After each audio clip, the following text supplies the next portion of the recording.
Go to D&D. Go to Hold on, Do Not Disturb. How do I go to streamer mode? People You boomer! You want me to switch to my PC? You're a professional streamer. How do you this up? I'm not. No, I'm not. Hold on. I got to order I don't want to wait. No, you're cooking. Just put it on Do Not Disturb mode. I don't know how to do that. Hold on. Just give me a second.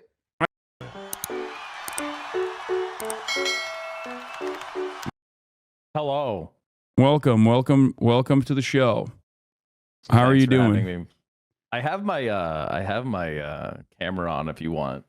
Yeah. Wait. What's up, man? No, I'm gonna pop it open. Don't worry.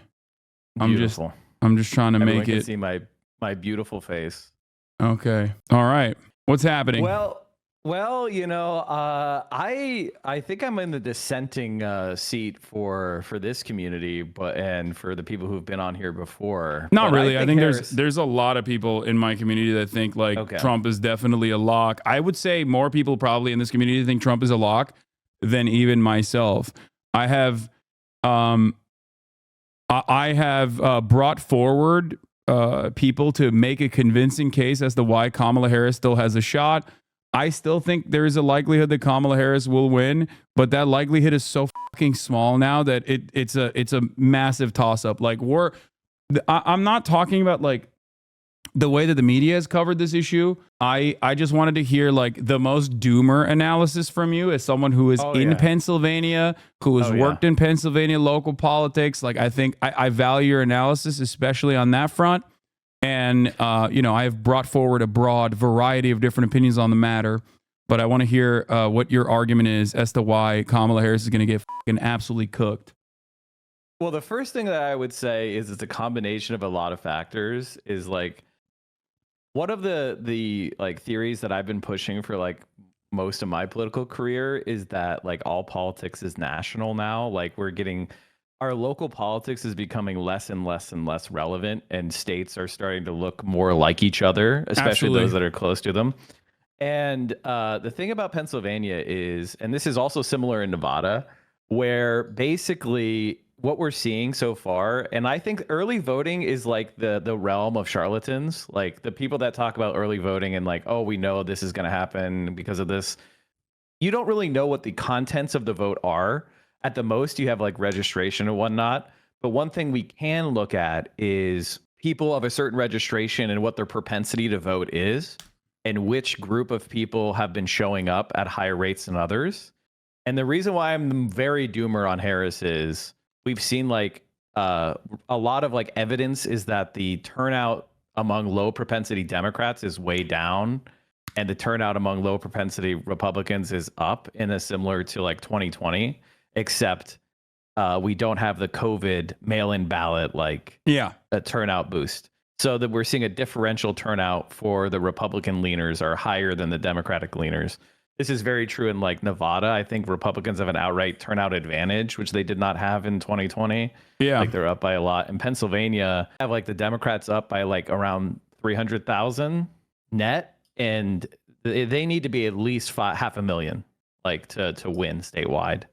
So she's way behind where she needs to be. And then also with Pennsylvania registration, there's been a continual shift of people from Democrat to Republican, a significant number more. I think it's 80,000 more people registered Republican than Democrat over the last year. It might even be more. I'd have to look it up again. But that's kind of my main thrust is and it kind of tracks with my own vibes, which is why I kind of lend it a little bit of credence, which is, it's 2 weeks before the election. What am I doing? What is the internet political discussion? It's not people all unifying around Harris. It was in 2020. I don't know about, I don't know if you guys remember back then, but my community and your community, we were all kind of pushing for Biden. We were saying, no, I voted for Joseph, Robin, and Brandon. And we were vote for him. We got to get Trump out of there. And we were laughing over Trump getting sick from COVID a week before the election and being look at this idiot. When he did that stupid mask ripoff and he looked really weak, and everybody was he had to get helicoptered to, just the whole vibe was a lot different than now, which is we're engaged in infighting. The left of the party is under attack. It's a vote shaming thing. It's worse than 2016. There's a lot of young people that are not seeing anything like about Gaza to give them any hope. As far as like she's campaigning with the Cheneys, like the progressive wing has been completely abandoned. I think you saw that Nation article from the interns at the Nation. Yeah.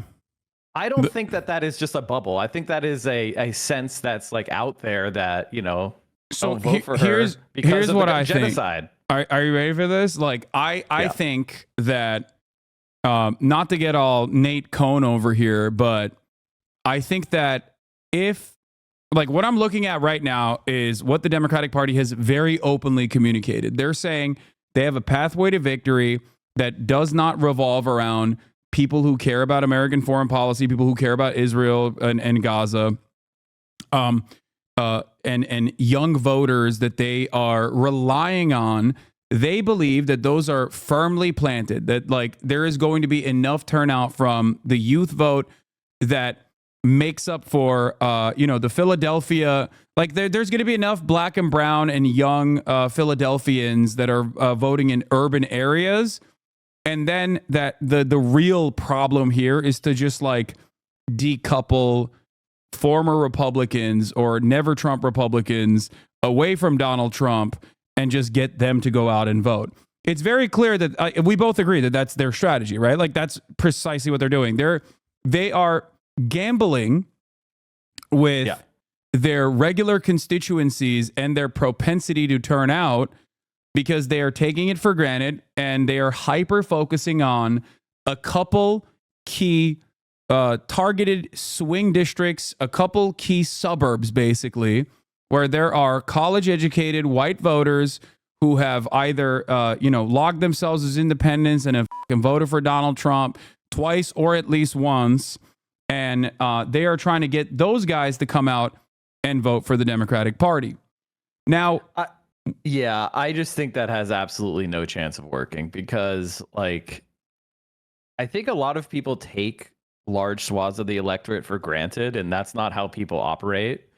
I have this. This is something I showed before, but I just popping it on my camera real quick. Yeah. But basically, tell me how interested you are in this election using scale 1 to 10. This is the lowest it's been for black voters and young voters, like going back to 2004. Oh no, I remember looking at this data as well. Yes, this is very, very important. I totally agree with you. Disastrous for the Democrats. Like, there's really no way to make that up with like swinging somebody who's a like suburban voter. And there's been $200 million spent in Pennsylvania. Yeah, so that's this election cycle, and the numbers are bad. Like they're not. She's like she's well behind like previous Democratic candidates at this point in the race. So that's the real problem here that I have been screaming about for months at this point, is that like obviously the message that you are presenting is unsuccessful if you've dumped $200 million into communicating that message in every fucking ad possible, and the polls have not even shifted, right? Or worse, shifted in Trump's favor. So clearly the message isn't working. Now, of course, they're too fucking late at this point. It's too late for them to just like all of a sudden communicate a very different message. And I think that like ultimately it's leaving it on it's a coin toss. Like it's leaving it up to a very dangerous gamble that like Philadelphia urban voters are going to turn out no matter what because they're worried about Roe v. Wade. They're worried about like Trump being a fascist, and they're going to do the lesser evil voting. They're going to do the harm reduction voting in enough numbers that they can cling on to a couple of these suburban voters, which, by the way, polls have shown that method is unsuccessful. That's the craziest part about this. I guess like in general polls, it shows that Kamala Harris is leading. Or is leading on Biden in terms of like white college educated voters. I have seen that. Like, she has maintained a strong presence in white college educated voters. It just matters. It's entirely dependent on where those white college educated voters are. If they're not in Pennsylvania, she's fucking cooked. Because I think the thing for me is like, first of all, she hasn't given people a reason to believe she should be trusted with the presidency. Like at the end of the day, they reject Joe Biden, and her mission should have been show a vision for the country that would have been different than Joe Biden, a change election. And the reason why that was necessary is there was a Franklin and Marshall poll that just came out. I can link it to you if you want. But Sure. basically it goes through all this stuff. This is in Pennsylvania. And it's disastrous. It's like Is it the legislative session? Shapiro insults protesters? No. No. Here, I linked it to you. I linked it in chat. No, link it in the Discord chat. Oh yeah. That's old as Yeah. Here, I'll link it to you. Oh, I got it. I found it. Okay. Yeah. Dear readers, I'm okay. If you scroll down, and the thing that really shocks me is the last time Pennsylvania residents thought their finances had been better than 1 year ago was October 2020. Yeah, I so see that. basically, for the entire time Biden has been president, people have been saying, no, my finances are worse off than a year ago. And like that, you can't ignore that. And like Kamala Harris did. And she just basically said, I wouldn't have done anything different than Biden. And that's the message people got. And as that's the message has gotten out, her momentum ended. It stalled completely. Do you think, and this is crazy because like voters originally said that they weren't going to punish Kamala with Biden's economy. She hugged him. She had a blank slate when the swap out first occurred, which was crazy. It was like, I remember looking at polls being like, that's what a gift. What a gift to the Kamala Harris campaign. This is something like when she first dropped out, I know you and I were like completely open to her. And I feel like that was a sign, we were representative in our communities of like the larger youth progressive wing of the parties where we were like, okay. And then when Walz was picked, we were like, okay. And like, we were all chomping at the bit, ready to, jump on, become K-hivers. And the reality is, she went into the DNC. She made that disastrous right-wing speech. Ezra Klein of the New York Times, he did an analysis of it, and he said it was the most right-wing Democratic nomination speech he'd ever heard. Yeah, and it was because and that's when the momentum stopped, and all the momentum she was seeing, all the movement in the polls that got her ahead of Trump was young people, was progressives coming home, was and a lot of people think of this like ideology in a totally wrong way. They think of like if somebody says they're moderate, it means they're a neoliberal centrist. And that's not what it is. It's more of a statement of your own like persona or your own like feelings about like time and time again, it's ballot not about measures. Your policies. Time and time again, ballot measures have consistently proven that the most popular thing in the heartland, in the Midwest, in the Sun Belt, no matter where you go, is a lifeless, faceless, progressive ballot measure not associated with a Democrat directly. Americans love voting full-blown communism in the form of a progressive ballot measure, but fucking despise the Democrats or despise the Republicans as well, depending on where you're looking at. So, yes, the idea that like the average independent moderate who fancies themselves to be in directly the center of all of these issues is a silly one. And ironically enough, that's why I was excited about the Tim Walz prospect, because I thought that would actually force the Democratic Party's hand into putting forward or at least defending a progressive message, because Tim Walz, with a one-person majority in the state Senate in Minnesota, actually signed into law many of these measures that were considered radical by the Republican Party and maybe even radical by some in the Democratic coalition. Well, here's the thing that's really interesting about that is notice how none of the attacks on Tim Walz were about the policies he passed in Minnesota. Yeah. It was about fucking how he has a fake dog or how he abuses his son or all this shit. Exactly. They originally laughed and were like, oh, what a stupid mistake that they went with radical Tim Walz. He's a communist. And none of that shit actually worked even a little bit. But the problem is the Democrats actually fucking moved away from that.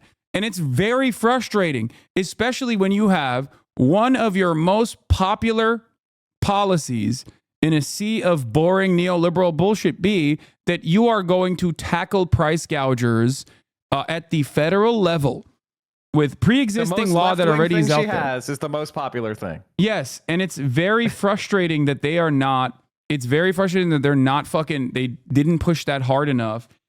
Even though Donald Trump kept saying that's like Venezuela. And the only thing that happened to that policy was that it grew in popularity in that process.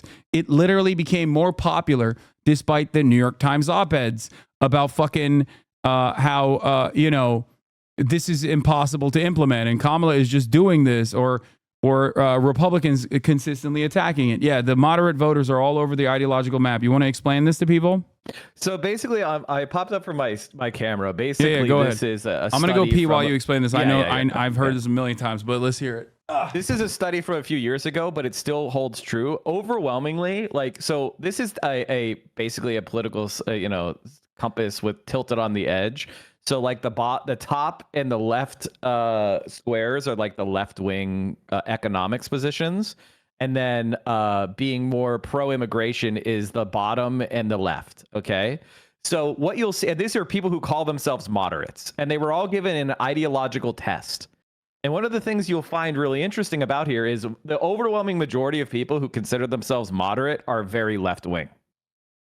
And then the 2/3 to like 70% of people are left wing economically.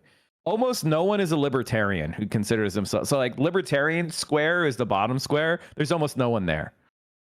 And actually, there are some people who call themselves moderate who are extremely right wing, but it's very rare. So basically, when you're running on, when you see people saying like, oh, a lot of people are moderate, but that actually that's a label that's not connected to ideology. It's not like a lot of people are Joe Manchin. That's just not the case. And so that we've known this for a very, very long time, that self-described ideology doesn't describe what people support. And we can have real world tests of this. Like, for example, in Florida, over 60% of people voted to restore felon voting rights. Over 60% of people voted for a $15 minimum wage. At the same time, Donald Trump was winning by like 8 points. They were getting 60% for the $50. So people are not voting for these candidates as ideological like decisions. It's a lot different than that. And so when Kamala Harris goes to the right on these issues, what she's actually doing is not really winning over a population that exists. The people that are like, I love Liz Cheney are not real. The people that love Liz Cheney are actually liberals who appreciate her shitting on Trump. Yes. So these are anti-Trump liberals, and they see a Republican spitting in Trump's face, and Yes. they like that. It's not like a moderate Republican who loves Liz Cheney. She And does we know not that have. I because mean, she got Nikki utterly Haley. crushed in the Nikki Haley is the primary. greatest example of this. Nikki Haley is the perfect example of this. Nikki Haley ran against Donald Trump. Nikki Haley said, whoever swaps their candidate first wins this election. Okay, but when it was Right. Biden versus Trump. Nikki Haley literally is pro-Trump. She's voting for Trump. Nikki Haley voters are also voting for Trump. A lot of Nikki Haley voters in open primaries were actually Democrats who also either registered for the Republican Party to vote for Nikki Haley or are also, going to end up, if they were Republicans, are going to end up voting for Donald Trump. Going after this Nikki Haley constituency is so fucking stupid. And that's precisely what the Democratic Party has done. Now, here is the other side of the equation. And this is why I think that Trump's chances are not great, regardless. Trump, what would you say to the argument that like Trump is maxed out on support? Would you agree with that assessment? That he is like... No, probably not. Just because we've seen him significantly get more popular in kind of a nostalgic way, because like if you look at, I would say that like he does have kind of a ceiling near 50%, but it is high enough that he can win. So you know what I mean? Like, and if you look at his like approval rating, like his favorability has improved significantly from 2016. Yeah, that's he's true. actually in the most favorable he's ever been. People think of his presidency as relatively more successful than Biden's.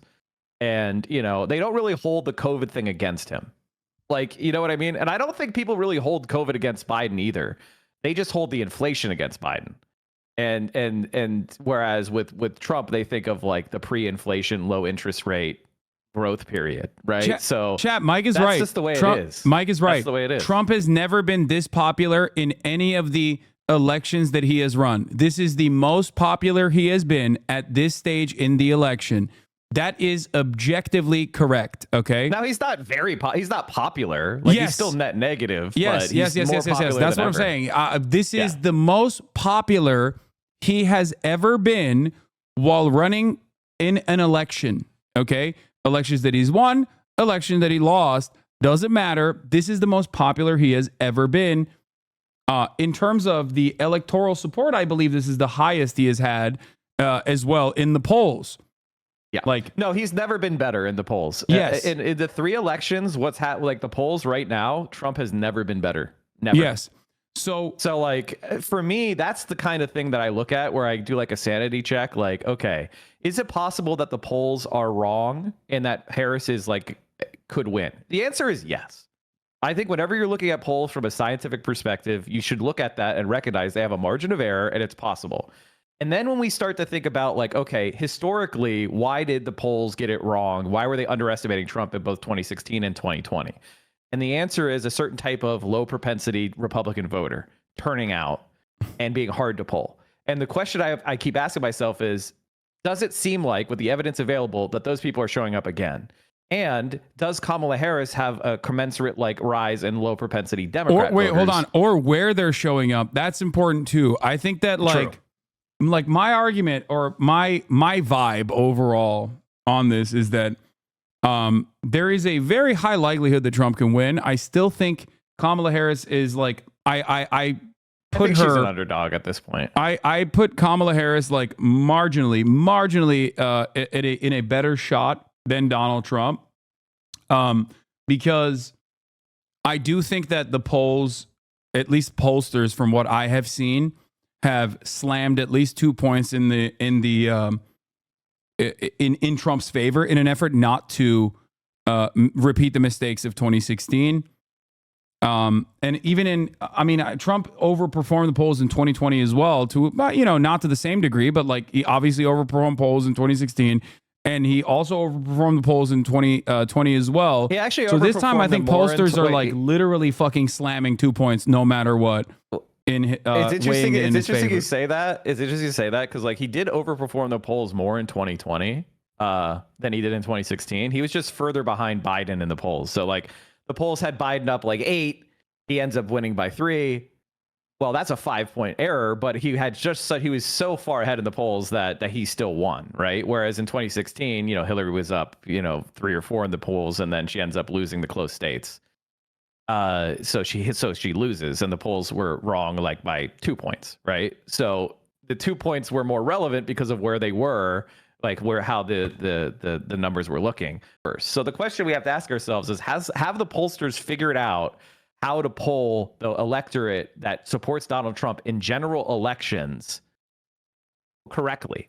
And I don't think we can know that until the actual election happens, which is why I have if I thought that they had done that, then I would say the polls are accurate. But the reason I think if you're betting to me, I think that it's much more likely that they got it wrong again, because it's very hard to like get these people. Yeah, no, it's notoriously difficult, which is why I think they're just straight slamming 2 extra points. That's what I'm saying. I don't see any evidence that they're just doing that shy Trump adjustment. Like, so it's funny you mentioned this because back in 2015, when Jeremy Corbyn was running for the first time as the nominee for Labor in a general election, and the polls were all very much in favor of the Tories because they had this shy Tory weighting on it. And I was one of those people that looked into it and said, oh no, I think Corbyn's going to massively overperform. And he ended up he almost won the election outright.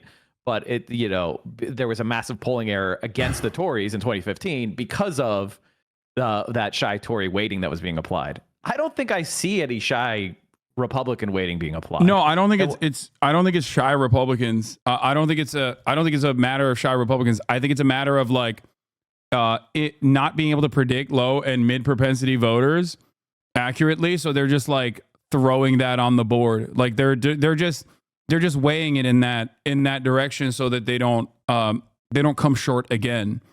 That's what I think is going on, because I don't think no Trump supporter is shy at this point. Okay, there's no. That's what I. Yeah, they're loud as fuck. Okay, they love Donald Trump. They love saying they love Donald Trump. They're calling him daddy. they're fucking insane over there. I don't think it's the they're shy. saying spank me. Yeah, I know. Yeah, I don't think it's the shy Trump voters necessarily. I think it's more so like how many of the fucking crackhead constituency that like how many of the podcasters, like podcast watchers, divorced dads galore are actually going to turn out on election day and go out and vote because they're legitimately fucking they think Kamala Harris is a Marxist or whatever the fuck they believe. Well, I mean, I think the place to look, like, you know about the Nevada, like Ralston, right? Yeah. That's So not he's looking been- good for the Democrats. He's been covering it pretty. So this is not Pennsylvania, so I don't know. I mean, I lived in Nevada for a bit, but I don't know it as well as Pennsylvania. But what I understand is like they're massively underperforming like ever before. Like in the early voting, like the Democrats are actually less turning out in early vote, and that's like never before happened because of the Reid machine. And one of the things that was really interesting is a GOP operative, and this is quoting from Ralston, Jeremy Hughes said that the problem for Democrats comes up when we look at the low propensity voters. GOP 204 voters. So when you say somebody's 204, you're talking about the last general elections, right? Mm-hmm. So if you're a 204, you're a low propensity voter. Means you've missed two of the last 4 general elections. We consider that low propensity. Anybody below 3 of 4 is low propensity voter, right? So of the 2 of 4 voters, they have 25.3% turnout among GOP. Of Dem 204, it's 20.9% turnout so far. So I mean, but that tracks. That literally is like represented in the national data as well. That's like the assessment is that that means Harris loses.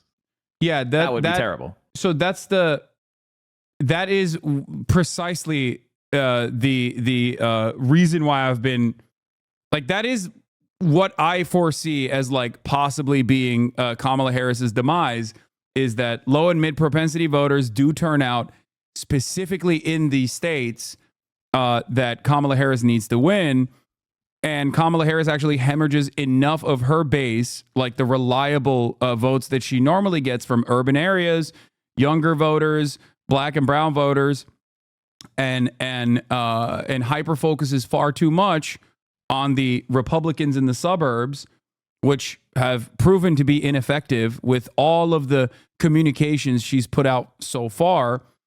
And it doesn't carry her across the finish line. Like I'm on that. I understand that completely. I've been screaming about it for months. I just I still think that I still think that there is a pathway to victory.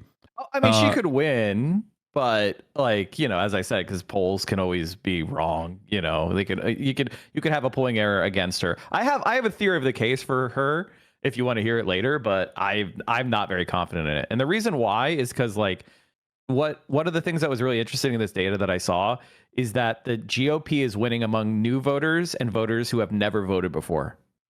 Like of people that are registered Republican but who have never voted before, they have 17.8% turnout for the GOP right now in the early vote, and among Dem voters, it's 13.9%. So that's like like people that are newly registered are turning out at a much higher rate if they register as a Republican. Thus far, this is early voting. We got to wait till all the way to election day. I do think that there tends to be an advantage of non-college educated voters the closer you get turning up, which I think Nevada, like I always thought Nevada would probably be held by the Democrats, but because they have such a weak Senate candidate, but I don't know. Like, I'm not trying to doom too hard. I'm concerned that, though, this might actually be like a Trump popular vote win just based on these numbers that we're seeing. And that would be absolutely cooked. And I think the evidence is strong enough there to be concerned about that. You don't think that there's a Trump popular vote victory where he still loses the Electoral College, though? That would only happen if she managed to hold Michigan, Pennsylvania, and Wisconsin. And I think any election path that requires Michigan to be held by Harris is very suspect. I think people really are underestimating the damage that has been done by Gaza because they don't want to deal with it until it actually happens. They're like in denial about it. They're like, no, they won't vote for the Muslim ban guy. And they just kind of turn off their brain and they don't look into the data at all. And if you look at I think Biden won by, how much did he win Michigan by, chat? I was going to say 80,000, but I don't remember. I think it was 100,000. Okay, 100,000. Like there are, like what, 300,000 Arabs and Muslim voters in Michigan? Like, yeah, and I think they voted like for Biden by like 70%. Yeah, 70. Yeah. So that's like that, and that's the entire gap. I mean, I guess it's possible. I mean, the path would be that she does move the numbers among white voters closer to, like, she does even better than Biden does with white voters overall. I find that hard to believe. I legitimately find that like almost unbelievable. The idea that Joe Biden would do worse with white voters than Harris would do. I think that the math comes down to white women. Like, I think that's what it comes down to. Like, are white women finally not going to vote for Trump as the majority? And I don't know where that is right now. But I think if Kamala Harris secures white women as the majority voting bloc, then she has a chance of winning the election.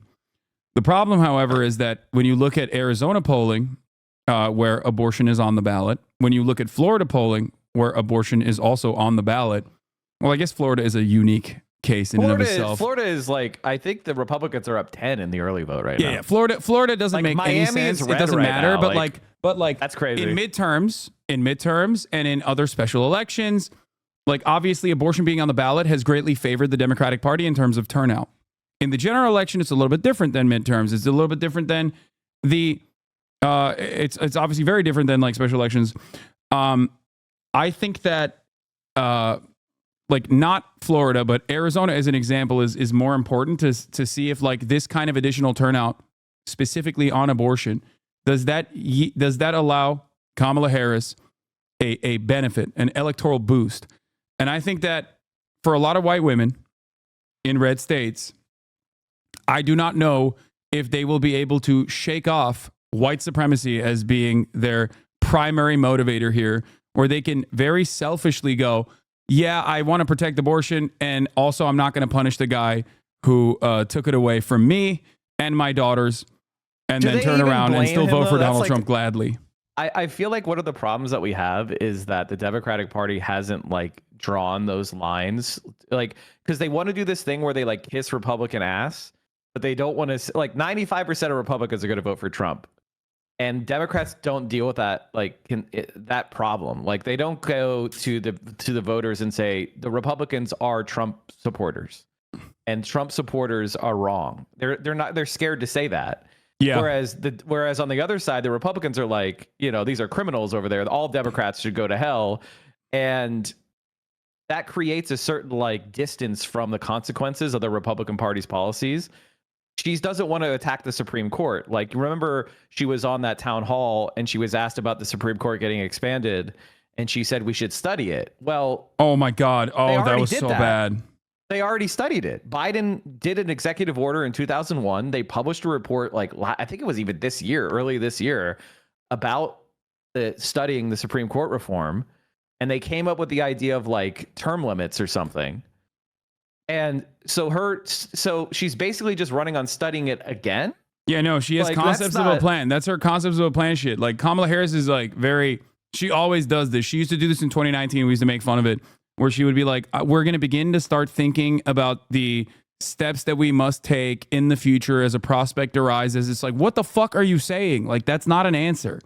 You're just dancing around the fucking issue. And I think the reason why it's bad is a number of things. First of all, it keeps the Republican Party like free and clear from the consequences of their policies, like on abortion, overturning abortion. The second thing is it doesn't give Democrats, it doesn't like force Democratic politicians to take public positions on court reform. So even if she does win, and we do get a trifecta, we're not getting court reform because they didn't prepare the party for it. They didn't make it, they didn't run on it. So they're not going to suddenly like come and do this big radical reformation, so it's not possible to reform it. And then and the Democratic base voters are not equipped with the knowledge of knowing who's to blame. So regular people aren't going to figure that out either. So you're kind of like expecting people to be like super educated about, who's to blame for who and 30 years of Supreme Court precedent in history, but also not blame Harris for not having a clear plan. So people are supposed to be educated, not want a plan to fix it, but then ignore the fact that there's no plan. It is an incoherence. And this is a problem with Harris, is she wasn't challenged in a primary. She wasn't forced to like come out and make promises and give concessions to various groups to win a primary election that are in the Democratic Party and kind of shore up her base. Yeah. And so she's kind of just like assumed the base is there, and now she's going to the right, and there's a big problems with the base, and the turnout and the vibe is down because of the genocide is clearly one. She said fuck you to everybody to the left of Attila the Hun. She's holding hands with Dick Cheney, and like for Trump, they're just not going to show up. Yeah, no, that's my theory of the case. No, okay, so we're in agreement there. I'm like, I don't disagree with what you're saying. I don't even think she's done enough fear mongering against Donald Trump, which is kind of crazy to say. Like, I don't think that she has actively communicated what she agrees with his immigration policy. Except for that's the major issue. That is exactly the major issue here. Like, one of the things that has made me so angry in the way that the Democratic Party has presented immigration as like they are going to be the border, they're going to be the border party, is so fucking stupid. Not because you're making a concession that like immigrants constitute a national security threat, which is unique in the history of the Democratic Party, at least in contemporary history. This is a unique thing that the Democratic Party has given ground to. Okay. And that makes voters in your own base go, wait, what the fuck? Okay. So I guess we're for the border wall. All right. Well, the other guy has been pro border wall always, and you just now look like a flip flopper. But beyond that, I think that it is a terrible place to it's a terrible way to communicate a winning message, because now you can't even bring up how Donald Trump is an extremist on the fucking border. They are genuinely, I think, fearful that if they bring up Donald Trump's insane anti-immigrant policies as a massive problem, because they saw that one fucking poll that said like 60% want mass deportations, they're now stuck with this idea that like if we tell people that that's going to happen, like that people are going to run in and set up concentration camps once Trump is president, that everyone's going to go, oh, I love that. Well, first and they're not even actively communicating how fucking devastating that will look like for the humanity of these supposedly 20 million people that have been living in your fucking neighborhoods, that work at jobs that you don't see, that you take for granted, but then also the economic issues that come along with that as well. Like all of these, a litany of problems, and they're not actively separating themselves and positioning themselves against the Republican Party's policies on the matter by simply saying, oh, they're ineffective. They're not effective enough to be the immigrant mutilator party. We will be the immigrant destroyer party. It's very stupid. Well, I think the main thing is, first of all, they never care what issue polls say. Okay, like, 70% of people support a public option for healthcare. They're not running on it. Why not? I mean, because they don't care. They don't care to run on things that are popular. They are that has nothing to do with what they're trying to do. So why are they doing this like right-wing immigration ploy? It's the same thing that Obama tried. He was the deporter in chief. They tried this whole strategy of run to the right and then we'll compromise with the Republicans. Biden tried it. He said, we'll do Trump's immigration policy. And they said, fuck you. We want mass deportations on top of it, And the main issue that we have here is that the Democratic Party is too far right. And they created this immigration disaster because they maintained Trump's policies on Cuba and Venezuela, where they did economic sanctions and they destroyed these economies, and they sent millions of refugees to the United States to flee these situations that are created by our foreign policy. And Joe Biden is a psychopath, warmonger, neocon on foreign policy. And so he likes it. He wants to have Venezuela's economy destroyed. He wants Cuba's economy destroyed. For sure. And he doesn't want to pursue the like they had a trifecta. They could have pursued some sort of policy. But again, he loves the filibuster. So these disasters exist. And they exist because of the policies that the Democratic Party supported. And now there are consequences for supporting it. And the solution that they've come up with is adopt Donald Trump's 2016 campaign. There's no way that people who are racist against immigrants are going to choose Kamala Harris over Donald Trump, no matter what Kamala Harris says. If Kamala Harris set up a death camp for immigrants, they would still vote for Trump over her. So what is she even? What is the point of this? Yeah, and it kind of tells you that their main goal is not really these policies. It's more of a kind of shaping the electorate in the way that they only want to win a certain way, right? They only want to win with this kind of neoliberal interventionist, American hegemonic version of the Democratic Party. They don't want to win with like a FDR. Like FDR ran on the good neighbor policy, which is we don't interfere with you.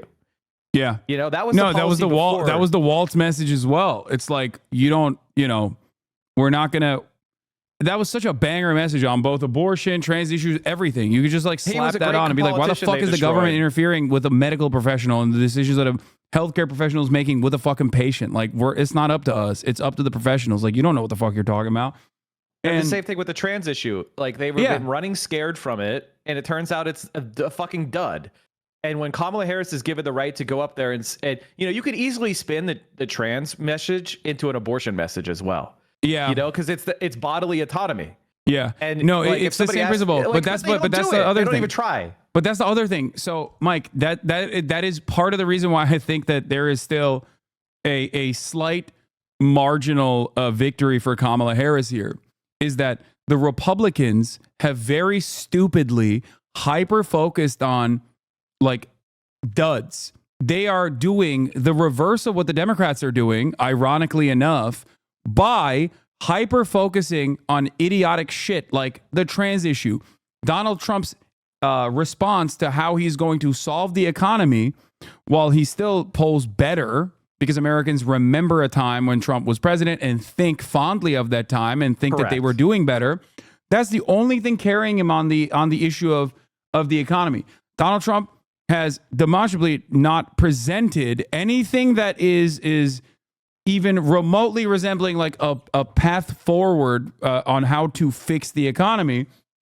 And not only that, but also has so personally invested in the anti-trans shit that I think people at least look at Kamala Harris and go, all right, well, she's going to expand on some of the things that Biden did, or she's going to do maybe price gouging. I don't fully understand it, but like, she said she's going to expand Medicare to at-home healthcare. Like, I think those are the reasons as to why, if you look at the polls, if you look at like the way that people are viewing Kamala Harris on the economy, she's actually picked up some points on that front in comparison to where Joe Biden was. Oh, true. Now, she could be far ahead depending on how she had communicated her future forward, right, from the start. But I do think that is one of the major players here, that like the Republicans are also throwing the election right now as hard as they fucking can by slamming hundreds of millions of dollars in ads on trans issues in a country where 64% of the population is like, I think trans people are discriminated against. Like, I don't really give a fuck. Like, I don't really fucking care. Who cares? This is weird as fuck to hyper focus on.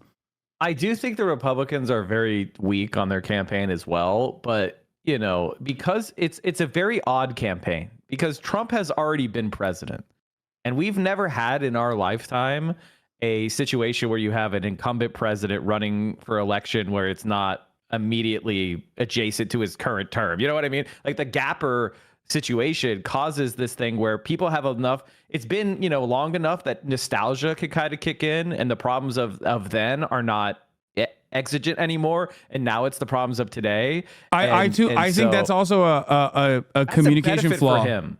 No, but I also think it's a communication flaw from the Democrats, not reminding people of what it was like when their fucking grandparents were dying with a ventilator in their fucking throat because they believed Donald Trump's lies about COVID. Is like a perfect way to remind people in a way that Democrats like, because it's like not even an issue, right? You're just talking about the misinformation, the hateful bigotry, and the annoying arrogance of these fucking idiots in the Trump coalition. But they can't do that either, because then you're being mean to Republicans, and you can't be mean to Republicans while simultaneously trying to win Republican votes.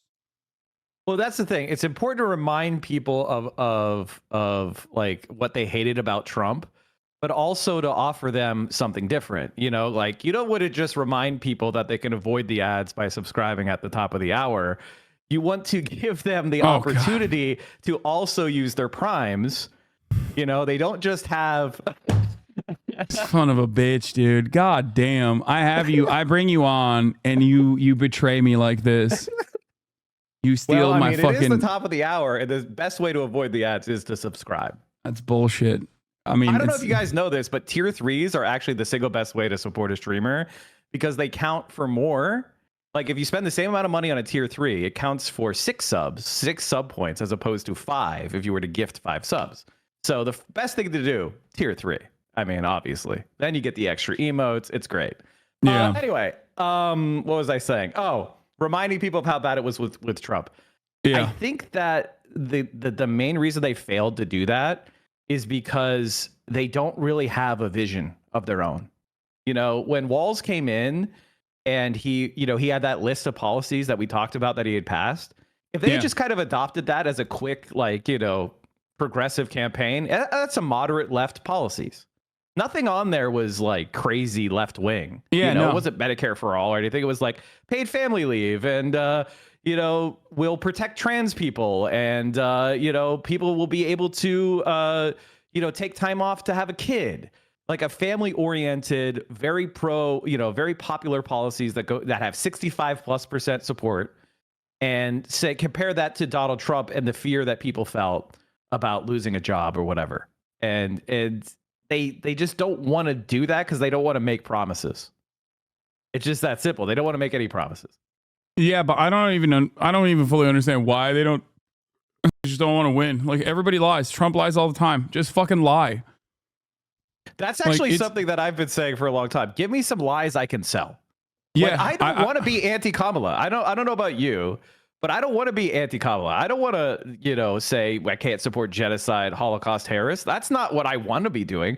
I would love to be able to go out there and say she's going to be a peace candidate and she's going to get us $50 minimum wage and she's going to pass the PRO Act and she's going to pass the Equality Act and she's going to do all these great things, but she refuses to campaign on anything. So she leaves me with the fact that she's doing a genocide in Gaza.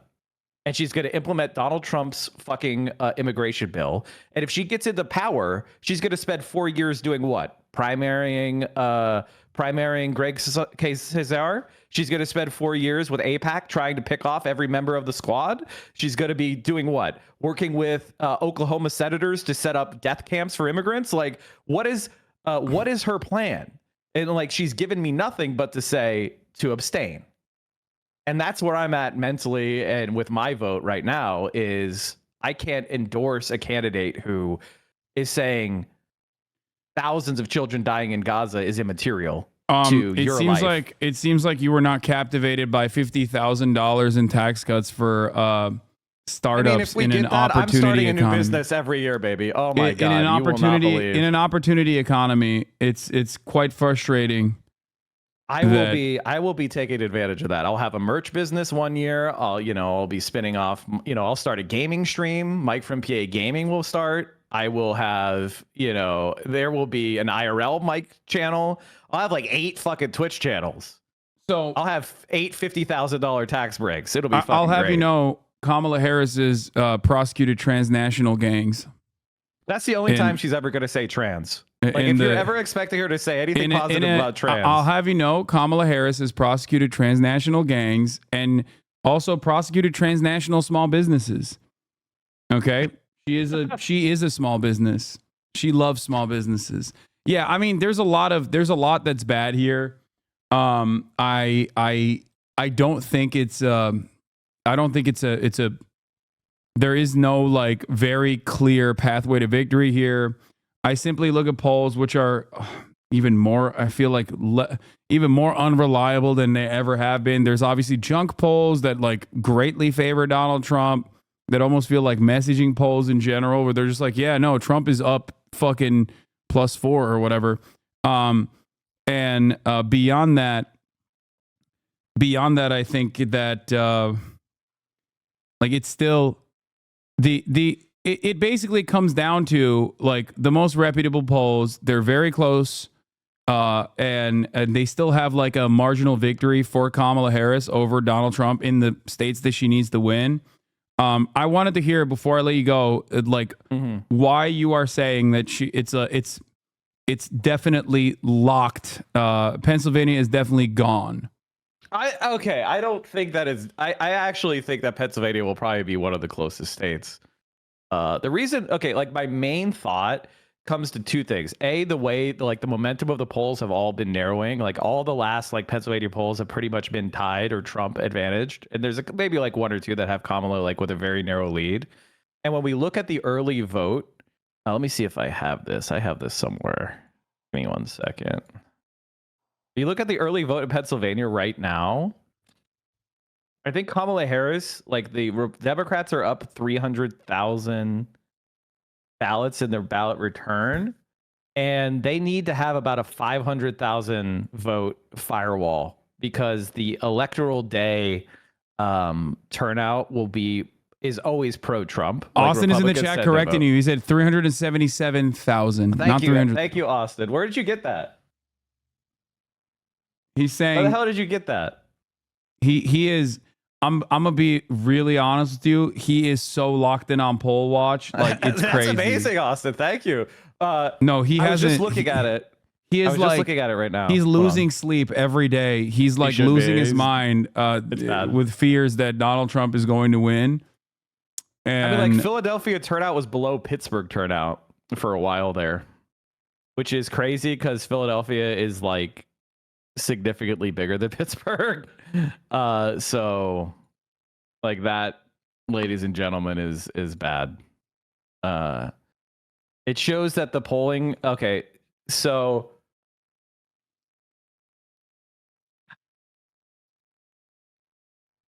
yeah, I mean, I'm looking at the applications, and even right now, the Democrats only have a 504,000 applicant lead, and they would basically need like every single person. I'm looking at the numbers right now. So there's 1,985,329 like vote by mail and absentee ballot requests total, and the Democrats have 1.1 million of those. Okay, Mike, this is not an ambush at all. Do you want to debate me? Come on. Would you want to talk to Austin as well? Austin, would you come on? Would you want to get on the call, Austin, to counter some of? Absolutely, come debate me, Austin. Everybody, it's not come like a debate. It's not a debate. This is like we're all like-minded individuals. I don't want this to happen, but I'm really pissed at him. Who are all trying to hold on. I'm gonna add people into the DM group real quick. I'm gonna add Austin into it. Bring him in.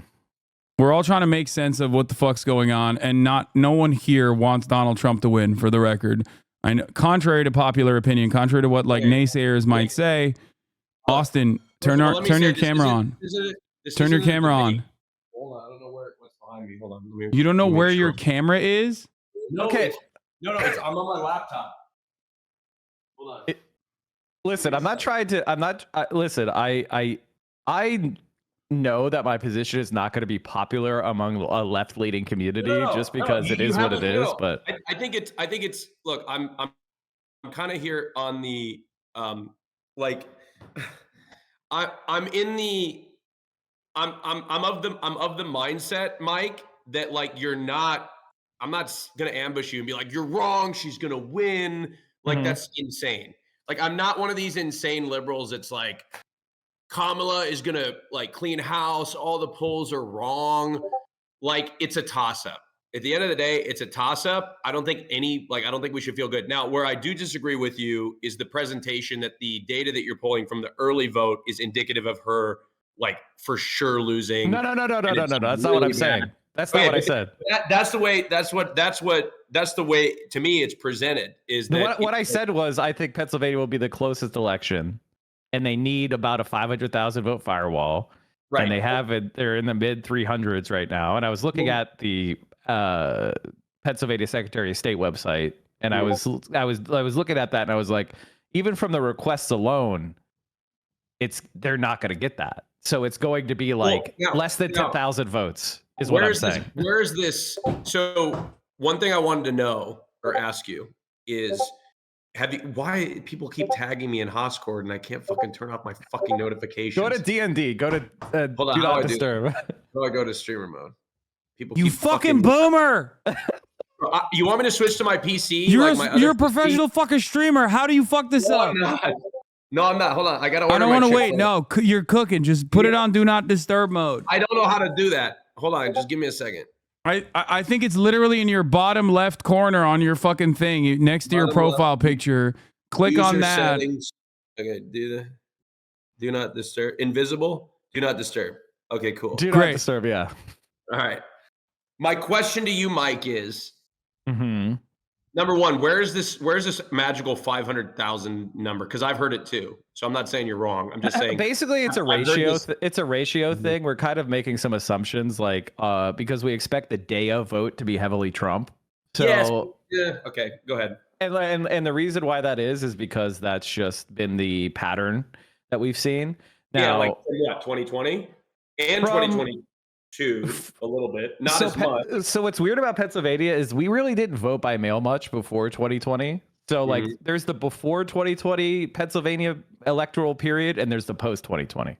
Right. And the pre 2020 there was basically no vote by mail. You only had to do excused absentee ballots, meaning you had to have a legal excuse to even vote by mail. You couldn't just request one.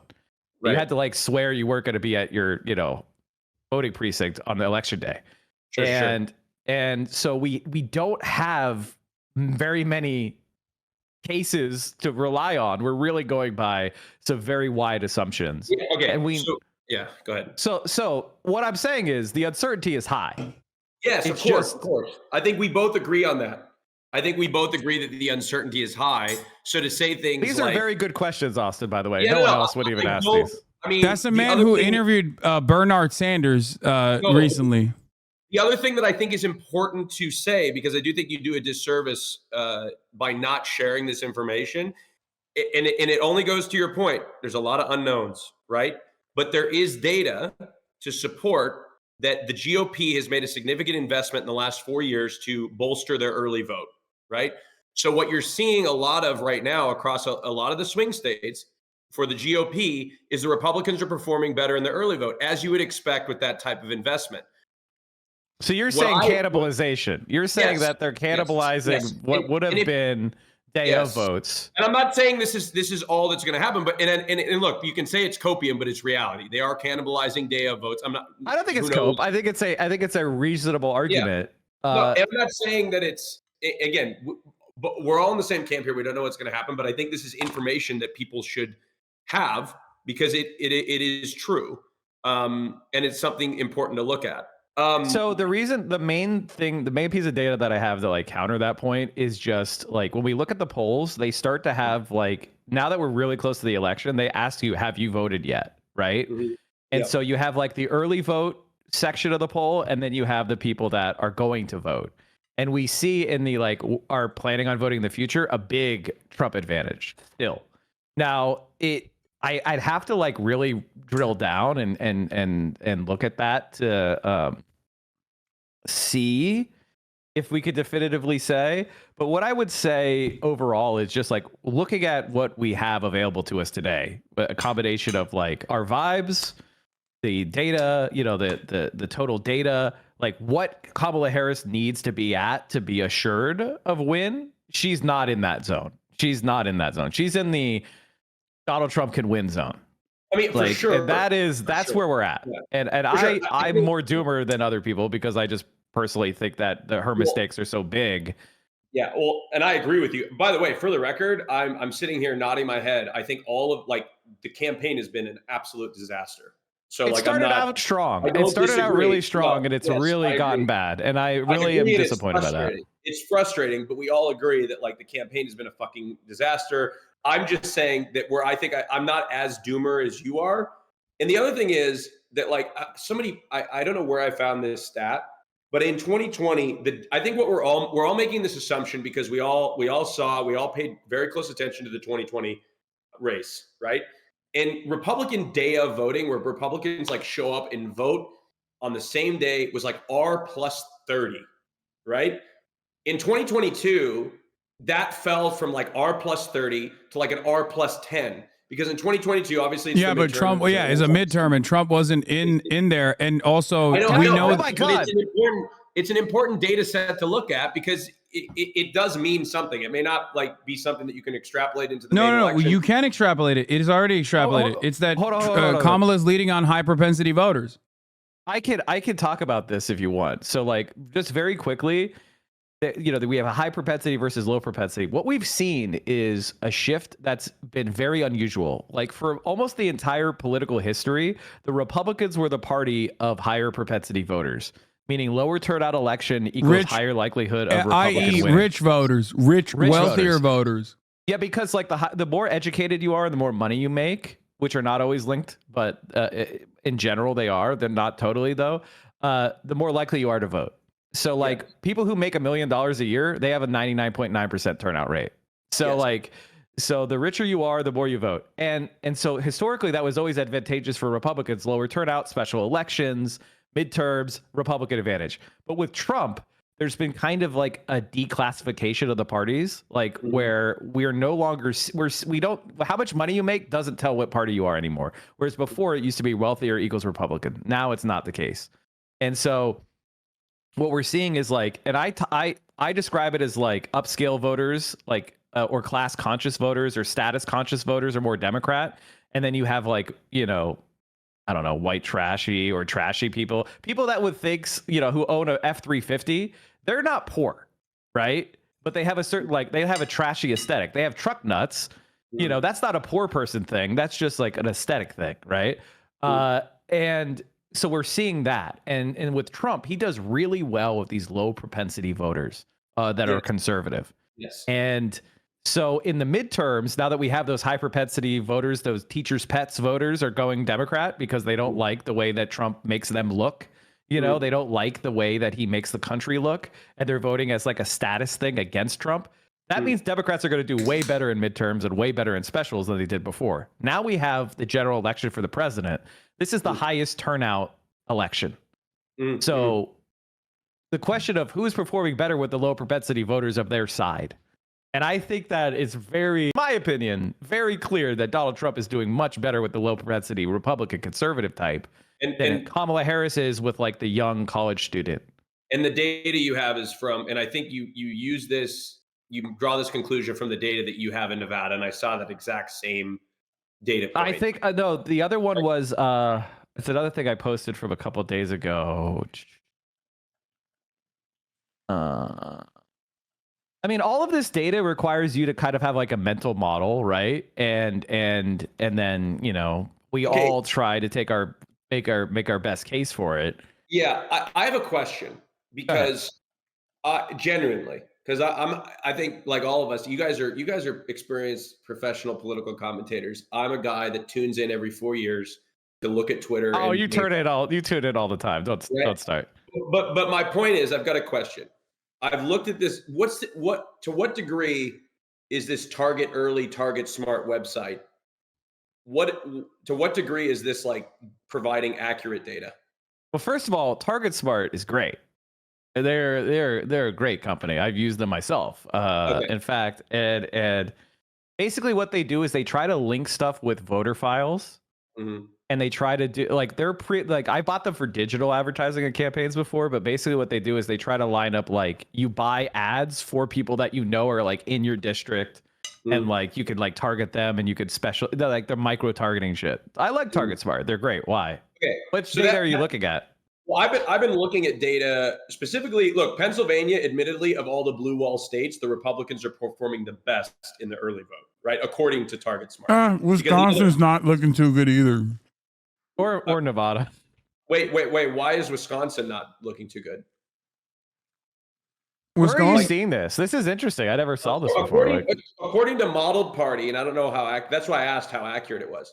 But according to modeled party on Target Smart, if you go to the state, you go to Wisconsin, by percentage, the Democrats are slightly overperforming by percentage their early turnout by percentage of the total electorate. Do you have a link to this so I can take a look at what you're talking about? Slightly overperforming their here, let me show you. They're slightly overperforming their 2020 at this point with 12 days to go by percentage of the current like voting electorate. And Republicans are underperforming by like half. Like at this point in 2020, Republicans had made up of actually more than Democrats, 43.4% of the electorate with 11 days to go. And now today they make up 21.9% of the electorate. The biggest change in the electorate is the independent unaffiliated category at 41.8% of the electorate. I gotta look at this one. This is a little odd. I mean, that's what I said. Well, that's what I was wondering. It's like, to what degree is this Wisconsin? I wouldn't be surprised if like one piece of data was a little bit off. That's interesting. So that's what I was like. Look, if you look at Wisconsin, do you know what these modeled parties things are? In case I have no idea. curious. That's why I was asking, like, what does that mean? So basically, the DNC has its data that they usually use this thing called VAN, right? Mm-hmm. And in DNC, they have access to these Democratic Party voter files. Mm-hmm. And they have like statisticians and things that put together these models, and they integrate like all sorts of data that these campaigns have collected over the years with like big data information. Like, you know, are you subscribed to Men's Health? Are you subscribed to, you know, who fucking knows? You know, you have all sorts of products that you've bought and institutions and organizations that you're memberships of, you know, and they create these models based on each voter, and they have a personalized voter score. Mm-hmm. Right. So that's what they're doing is they're taking people that have like returned their ballot, and that's publicly available information, and they're linking it with the Democratic Party's like modeled score of your partisanship. And we all have two scores. The first score is our voter propensity score, and that's 0 from 100. And then we have a voter partisanship score, 0 to 100. And so they're trying to see, you know, if you have like above an 80 or whatever, that you're like a Democrat for sure, right? Mm-hmm. And that, I think, is what they're doing with modeled party, because it's not like your registration per se. It's like what their scores say that you are.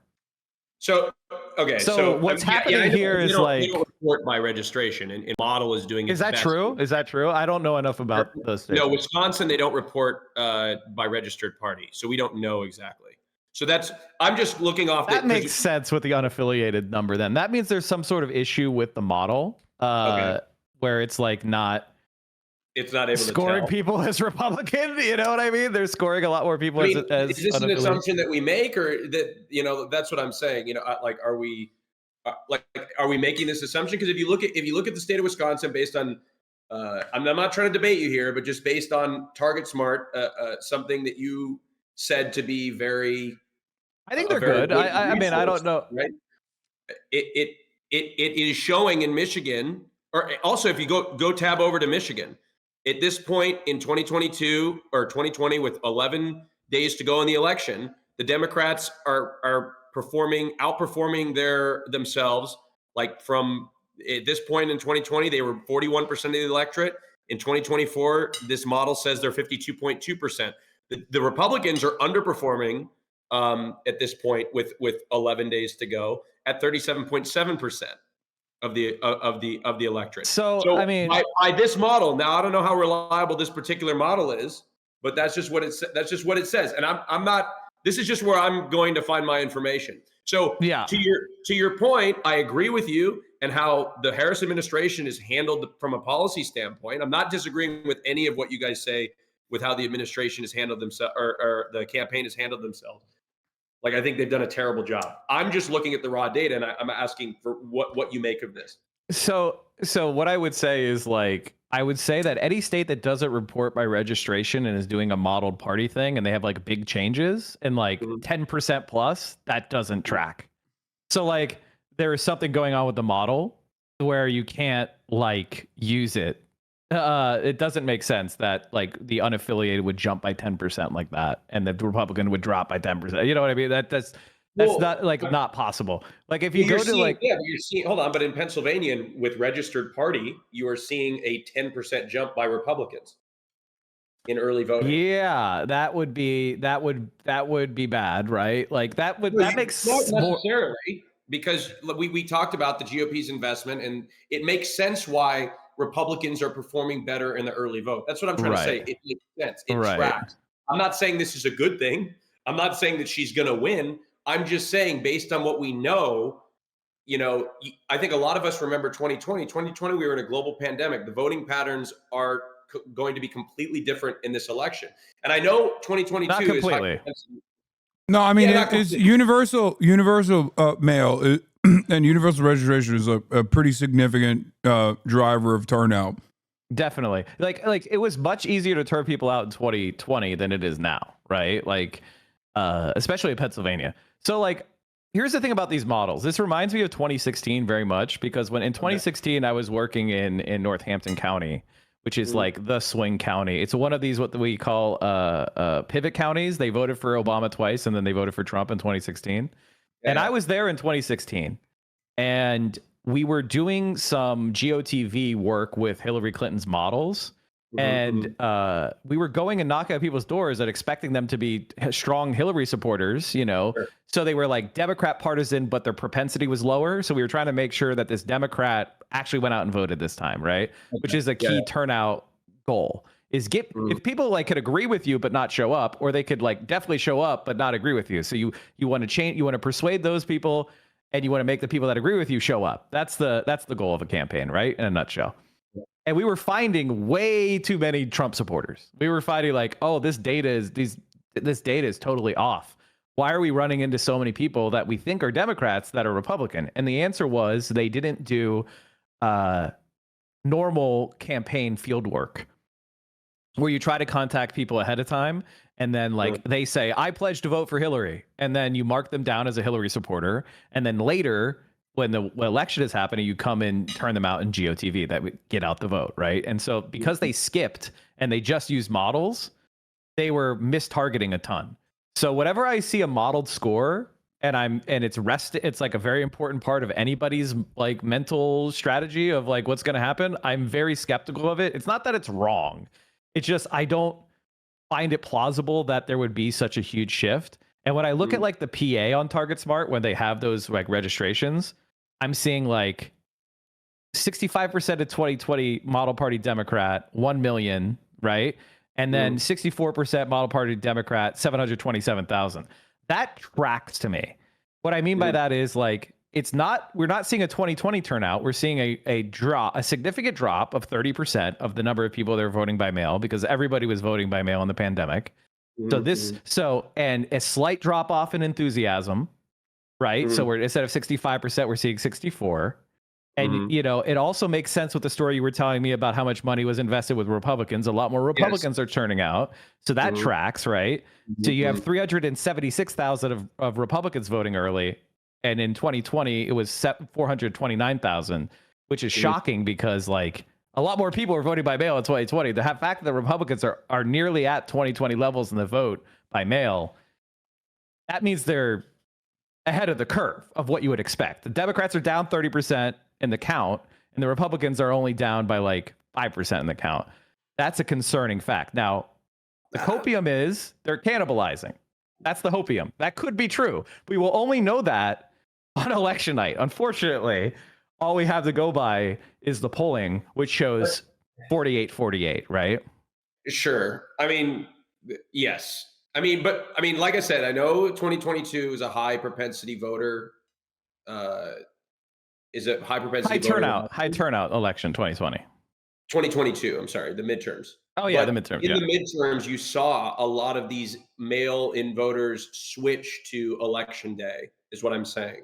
So you think the Republicans won't have as much of an advantage on election day? No. I think they're going to have an advantage, but it will not be what we saw in 2020. And I think everybody has this expectation that Republicans are going to show up with a 30-point advantage on election day. And that's why they look at the early voting numbers and they're like, holy fuck, she's going to get killed. But if it's any, like, I know 2022 is a midterm, but a lot of Democrats shifted to election day voting. Look, I'm not saying she's going to win. What I'm saying is the data isn't as bad as it looks, because like we are all stuck. I agree with Remember, you, like, by the way. You've made I firmly agree with you. I think that early voting data you have to take with a gigantic grain of salt. Like you shouldn't use it as your primary argument. I think the main argument for Kamala Harris losing is just the polling averages are Sure. bad, and it's hard to poll those low propensity Trump voters. For sure. Yeah, you know what I mean? That's the main argument for her losing. It's not the early voting data. I more have Hasan's perspective on the polling, which I agree with you that that voter is hard to poll, but polling is all over the fucking place. I mean, pull up some of these polls and look at like the demos of some of these polls. I saw a poll that where like Trump was winning 55% of the it was a poll that everybody was freaking out about. They're like, oh my God, Trump's ahead by this much in this particular swing state. And you pull the tabs and it's like 55, Trump's winning 55% of the women vote. They're all over the place. They're all over the place because they don't want to be wrong. They don't want to make the mistakes that they made in 2020. They don't want to make the mistakes that they made in 2016. So I actually think that you should take polling with a grain of salt. They're all. I agree with you. I agree with you. I think the main thing that you can say right now is it's a toss up. It's the most toss up of toss ups. Yes. But the reason why I tend to lean toward the more doomer aspect of it is just the intangibles and all the vibes and like they're down for Democrats. That's for me. Can I say some truth that I think is people may disagree with it? Look, she's run a terrible campagn. Like she's run an awful campaign, in my opinion. I think she's done some right things, and then she's also failed. In many ways, she doesn't. Be based on a lot of factors, she doesn't deserve to win in the eyes of this community. And so a lot of people there isn't a lot of copium in this chat. A lot of people think she's going to lose, and people want her. Like I don't even know if they want her to lose, but they want to feel vindicated by that fact. Right? I 100% agree with you that we are more likely to want her to lose. I'm not saying that they're wrong for that. I'm not saying anybody's wrong for that. However, what I'm saying is there is no, like, even when I present like things that are fact that in the data, call it copium, hopium, whatever you want, it's shoved away in this community because people refuse to accept the fact that she could possibly still win. No, I think that anybody First of all, I want to clarify. I have maintained the position that Kamala Harris, especially a couple months ago, was going to win. I know you have, but a lot of people here, Hasan, every time I presented something that is very true. The GOP made a huge effort to get out the vote, get out the early vote, to reverse their earlier strategy of like calling it voter fraud. They have done that, and they're seeing success. They saw a little bit more in 2022 and even more in 2024. So you would expect their share of vote to be more representative in the early vote. And that's happening. But like when you present that as like, oh, that doesn't necessarily mean that she's getting her ass kicked when you compare it to 2020 based on these factors, people just like brush it aside and be like, oh, bullshit, cope. No, you know what I mean? I think your argument is actually this is actually a major source of concern, definitely for the right, because they stupidly were like, oh, don't vote by mail. It's all a scam. That was very stupid and ill-considered. Like in Arizona, for example, Republicans had been the people who had an edge in vote by mail for many, many, many, many years, many, many cycles. Arizona used to be like kind of like the white Republican would vote by mail. And now when Trump kind of like did his whole thing about, oh, don't vote by mail, that's very stupid because when somebody votes by mail, you can bank them early and you can call them up and they'll say, oh, yeah, I already voted for you and I sent my mail-in ballot already. And then you can go and see, did that actually happen? And you can, were they an absentee ballot request or did they return it? That's usually available information for a campaign. So you can like literally start counting your votes and you have a model of the election and you have what we call a win number, right? In a campaign, everybody has a win number, which is the number of votes they believe they're going to need to hit in order to win, 50% plus one, right? And that is what every campaign is trying to do, is find that win number and deliver that win number through a combination of their field organizers and their field campaign and their paid canvassing and everything they're doing to try to get to that number. And I don't think you're wrong to point to the fact that the Republicans have changed course on here. I think that's actually a really good point, that you can't just say what happened in 2020 is going to happen again. You can't do that. That's fucking stupid. Right. I think the main reason why I'm more skeptical of this is it's just like I think the problems with polling are still around, and like because of the compositional change of the Democratic Party toward these higher propensity, more likely to respond to polling demographics. If there's a polling error, it seems to me more likely than not that it would be against Trump than for Trump. You know what I mean? Like these, the lower propensity white voters, they're not the ones picking up the phone and saying how, they're not sitting there for 35 fucking questions. You know what I mean? Like, and there have some changes have been made to try to capture those people, but that's kind of the problem that I see is when the election is this tight. Well, that's what I'm saying. They have it's to, not good for her. Pollsters have to make a decision. They have to guess what the electorate composition will be. And then they'll take that and they'll go do polls. Like they'll go poll that percentage of the Democrat. They at a certain point they have to guess.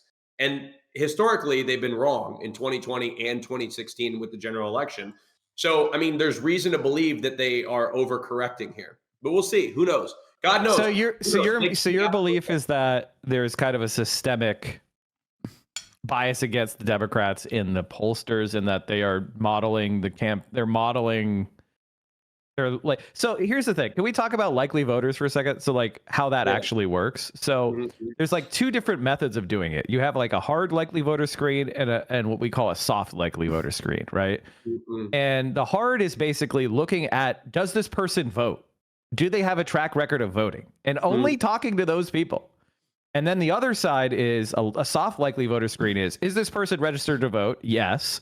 And then you ask them, how likely are you to vote? And if they don't say extremely likely or certain to vote, they get kicked out. So like it's to be a likely voter is a very high bar for a polling. Like, they're kicking out a lot of people that are going to vote. Like, so that's, and I know this because I've purchased like 5 different polls myself. Like I've gone through with these questions of like, how are we going to model it? Are we going to, the things that you're talking about, like what electoral map do we have? And the reality is when you do a polling with the raw data, you're not going to get the same, like the correct proportions of what the demographics of the electorate actually are. See what I mean? Like if I call 1,000 voters, I'm not going to get the same ratio of each demographic group and each, in perfect alignment. I have to make some changes. Which means I have to, and I'm not going to throw out responses. Let's say I get twice as many educated white men as I need. I'm not going to throw the responses out. I'm just going to weight each one of them by 50%. That's how these polls work. And so, that's why we have these big error bars. And that's the problem with kind of doing too much poll unskewing and diving into the crosstabs too much, because each one of those categories has a huge error bar that is just so big. You can't really you can't excessively focus on those like crosstabs because they're just so uncertain. And you unless you're doing what we call an oversample, where you like intentionally try to get a demographically representative sample of a subcategory, you shouldn't dive into you shouldn't try to go into them too deep. This is a kind of me autistically data dumping. I'm sorry, but this is the important thing to know. I mean, it's something that I didn't know. And again, like I said, and like Hasan said, we don't want Trump to win. You know what I mean? I want Kamala Harris to come out tomorrow and say, let's do a ceasefire in Gaza and let's do an arms embargo. And I think Joe Biden was a fucking idiot and he was too soft on corporations. Me too. That's what I want her to do tomorrow. Okay. I would love that. And it is mind-numbingly frustrating why this is even fucking close. It's close because she has not run a good campaign. It's close, but it's annoying why it's close. That's why. It's fucking annoying. She did really well in the debate. She did really well in the set pieces, and then it got to the point of like, why are you running for president, Kamala Harris? And she doesn't really have an answer for that. And that's like the most fundamental problem is you have to have some passion, some reason, some campaign ideas that are really important to you. And they're just she's just so stage managed, and she sticks so much to talking points, and she says nothing that is like authentic. it doesn't come across that way. Like she comes across as like repeating the same like 5 things. And I understand why she's doing that, but it's very much not popular with like younger generations, which she desperately needs. It's just like they have no killer instinct at all. None You're at all. telling me. No killer instinct. Like, why didn't they were fucking cooking with the weird? These motherfuckers are weird. They're obsessed with trans people and no, you don't understand. You don't understand. You don't understand. We have to make sure that we love the Republicans. That's what's important. Like as a career Democrat, okay, as somebody who has been practically like a Democrat by name since I was like 8 years old. Okay, why the fuck would I give a shit about what Liz fucking Cheney has to say? And you know who that? And you said it earlier, Hasan. You know who that excites? My parents, who are also career liberals. Okay, it doesn't get anybody. It moves nobody. Oh, it's going to really blow your mind when the Democrats are campaigning with Donald Trump against Tucker Carlson in 8 years. When Donald Trump is like, I always knew Tucker Carlson was a cuck. Yeah, like you know, he's gonna be out there with fucking Pete Buttigieg, and everybody's gonna be like, "Oh God, Donald Trump, my king." If what Mike is saying right now to those in the chat comes across as shocking to you, that's because you're too young to remember how much people despise George W. Bush and Dick Cheney. Okay. Yeah, I'm old. I was like I was one of those people. like it sounds unimaginable with today's eyes, but like the level of disapproval that George W. Bush had on his way out, that Dick Cheney had on his way out. Do you know what Dick Cheney's was when he left? Like it is. I don't remember what the exact approval rating was, but it was so fucking bad. 8% or 12%. Yeah, that's something like that. I remember George W. Bush was like 25. Yeah. People were so excited for Obama to come in. His approval rating in the beginning was like 60-some%, wasn't it? Like 65%. Like he could have come in there and done a New Deal. Like but you know, and that's part of why, like the reason why, like not to get too off into a tangent, but just the reason why we're having these crises with fascism rising is because when we had an economic crash, we did not respond to it, and we kicked a bunch of people out of their homes. And we had the slowest recovery in the history of America economically because they did austerity. And that led fundamentally from Obama handing the baton to Trump because they just left so many people to rot and so many places that were deep, deep blue. You know, like Northampton County voting for a Republican is fucking insane because they had Bethlehem Steel headquarters there. We're talking about like they built the Golden Gate Bridge's steel beams were built in Bethlehem Steel's works. Like the idea that would vote for a Republican is fucking insane. Okay. And that is the crisis that we still haven't fixed. Not to go back to the election here. Yeah, of course. Why are we doing that? No. But I want to ask you, Mike, of all the swing states, what state do you think she's performing the best in at this point? Man, I really do think that the state that this works the most in, the strategy she's running, is probably Pennsylvania or Wisconsin, because they're whiter.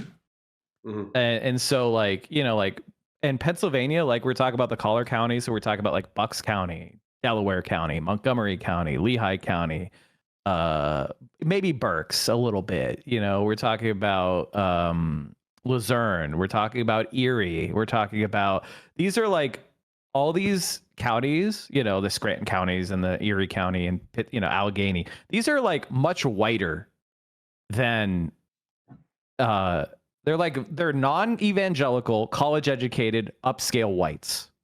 Okay. So those are the people that the ideas that Kamala Harris is like running on is the best strategy. You know, like these people were, you know, they're country club members. All right. So like they're definitely being appealed to. That being said, I'm very concerned about like Philadelphia and Pittsburgh young people turning out and people of color. And yeah. That's the other side of the coin. And I think Pittsburgh, like Pennsylvania is like a very diverse state. People don't understand like just how big these cities are. Like Philadelphia is a gigantic city. Pittsburgh is not a small city. Like there's like a very large diverse populations here, and it is offset by like some of the most like rural, like some of the most annihilated counties in the entire country for neoliberalism, like where they lost like 80% of their population and they have like incredible opioid overdoses. And, so there's a very strong like anti-democrat feeling in a lot of these places as well. And so we're talking about so many different cross currents. I think Pennsylvania is probably where this strategy does work the best. There's a reason why Chuck Schumer said, for every blue collar worker, we're going to make them up in these collar counties of Philadelphia. It's because that is really the place where they are the most prevalent. And I do think they have broken a little bit more against Trump. They really just don't like him. And but that being said, like the data to me kind of indicates actually very, very, very razor thin election in Pennsylvania. And if that's the case, and also it doesn't matter if Kamala cannot continue, if Kamala cannot rely on her normal constituencies in the urban areas, then she's fucked. That's why I think your statement about voter enthusiasm, especially among 18 to 34, is very important. If there's not enough enthusiasm, either because they are genuinely fearful of a potential Trump presidency, or because, and this is laughable to even think of, that they're excited to vote for the Democrat, simply because she's the Democrat. They had it. I think, I think when we, my feeling is it's going to, like, I put out a map. Basically, I think she loses because she loses Michigan and the Sun Belt. And that's kind of like my mental belief. That's what makes most sense to me. And I think she probably could hold on to Pennsylvania, and I could see that happening. Isn't she performing relatively well in Detroit right now? Or at least turnout in Detroit is up? So I think Michigan is, I think they have more money than God. And I think they're doing not as bad of a job in Detroit that they could be. They're kind of like, the problem is like they're not outperforming 2020, and 2020 was so tight that it's hard to be like get too excited, right? Nothing is going to outperform 2020, like other than like the amount of votes that we're going to see at this point, right? Unless you're Georgia, right?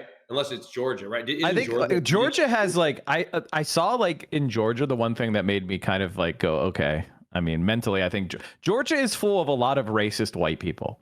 And like when you look at Georgia, I shouldn't have said racist. I'm sorry. Evangelical Christian white people. And they don't really like to vote for black candidates. So I just have a hard time believing it's going to happen. Radical liberal Raphael Warnock being the only exception. Do you think that there's a bunch of like random questions? Do you think there's people out there that voted for Joe Biden in 2020, but they're too racist to vote for Kamala Harris in 2024? I'm like, genuinely, I'm not saying you're wrong. Yes, but I think it's more likely they just don't show up. Okay. I have a, like people flipping from one party to the other in one cycle is pretty rare. Usually people just kind of like get disillusioned with their party, and it takes a while to like fully flip. And so like that's kind of I just think I think with like Georgia in particular, the problem is just like demographically it's not anywhere near as nicely set up as like Pennsylvania, where like the Pennsylvania whites are much more willing to vote for a black candidate. I'm looking at Detroit's turnout by percentage of 2020's like total vote. And right now, with 10 days to go, they've turned out 31.4% of their total 2020 turnout. And I don't know if that's good or bad, but that's what is I would have to know what the turnout was in 2020. I think if they're anywhere near, if they're ever, exactly. If they're everywhere near like 20, like if they were on the same pace or near to the pace of where 2020 is, I would say that's a lock. I would say they would win. Like if Kamala Harris is like above 2020 in any place, that would be like a huge. Yeah, well, I would be like. So if you were to believe it, and I follow a very libbed up account on which Twitter. Account is it? It's Umish voter. Okay, I don't follow them, but first I of all, that's not a libbed up account. That's a decent one. Umish voter is probably the most honest lib account on the entire website of twitter.com. Yeah, Umich voter's pretty good. I think that they're not a team sports guy and that they only post propaganda. I think they try to. I think they're probably one of my favorite lib accounts because they're actually sane.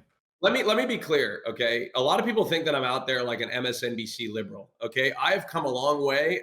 Like, I read tweets. Sometimes I need a little help and hopium, and I'll read down a tweet, and they'll be like, Kamala's gonna win, and let me like look into it, and then they'll say some shit like Florida and Texas are in play, and I'll be like, God fucking damn it! And to me, it'll delegitimize every part of that tweet, and I will look away from it because clearly you're right. They are yes, Austin remembers a time when he was that. That's why. Yes, I mean, last election. I think if Kamala Harris came Austin out phone banked. Austin phone banked in Texas last election. I did. I'm going to phone bank again, by the way. That was a lot more justified back then because the polls were showing it a lot closer, but the polls were wrong. Yeah. You doing that was not actually that crazy because the polls were giving you that indication, but the polls were underestimating Trump. I will say, like, my mom called me today and she's like, Kamala Harris is in Texas. Is it in play? I'm like, no, I think she's doing it for the Senate candidate. She's doing it for Allred. I think that Allred, like, first of all, Ted Cruz is just the scum of the earth. So if there's anybody who could get surprised, it would be Ted Cruz. But I just have a hard time thinking it's happening in a presidential year. I'm not banking on that. I do hope it happens. For the record, it's like one of those. I would love it. I don't give a fuck. I don't give a fuck what people say. Like, oh, you're pro genocide. Like, sure, okay, as long as, whatever you say to me, as long as Ted Cruz is no longer in the Senate, I'm on board. I don't give a fuck who it is. I turn into a bigger lib than Austin when it comes down to fucking unseating that goblin, that fucking demon. So the thing about, like, I think Florida is going to vote to the right of Texas. I mean, didn't they? Yes. I think that's a good get. I think that's a good bet. Like, I think it's going to continue. Like, and when you said, like, you look at Miami-Dade, like, I spent a lot of time in Miami. Lift the siege on Cuba. Like, come on. Yes, it is so fucking insanely batshit crazy conservative. They're so crazy down there. Like I said, I spent weeks there last year. Like every other weekend I was in Miami. And Benjamin Netanyahu's son. I didn't see him out there. You didn't see him out there, no. Okay. Yair Netanyahu, the Groiper. Unless he was at the fucking gay bar. The Nazi. Yeah, he's the son. Unless he was at the gay bar, I didn't see him. Jewish Groiper 1488. Yeah. I spent most of my time at Twist and Palace. Okay, Palace. Are those the spots? Palace is like the best drag brunch in the country. It's so weird for how conservative Florida is. The gay scene in Florida, like in Fort Lauderdale, the Manor, there's like weird, like oddly, like more progressive. That's not odd at all, Austin. Like, did you go to the RNC? I bet you Grindr was more fired up during the RNC than it was during the DNC, honestly. Yeah, I heard about that. But like, there's like a gay strip club. No, Florida's not gay at all. It's just all Hispanic people. Austin just thinks they're gay. No, well, that is true. But like, the Manor is gay as fuck. He sees like a Latino man, and he's like, "Oh, that's a homosexual," and he's like, "Oh, never mind. That's the most misogynistic, homophobic person I've ever met in my life," and he's voting for Donald Trump. That doesn't mean they're not gay. No, he's right. He's right, because like, you see these people and then you see them at Twist, which is the gay club, and they look the same. Like, it's the same outfits. Everything's the same. But anyway, yeah, that's no shock to me that Miami-Dade is like conservative. And like, I don't even think that we'll see the Democrats catch up at all in Florida. I don't even think that sucks. Like, when we get into like voting election day, I don't think it'll ever flip back blue. Like, once that sucks. That's really bad. Like it's just not going to happen. Like, the votes have flipped to like red. We're not going to see it like swing back blue. I don't think at all for the rest of the cycle. Like, it's just going to be red the whole time. Like, Florida's going to be called like at the beginning of the night.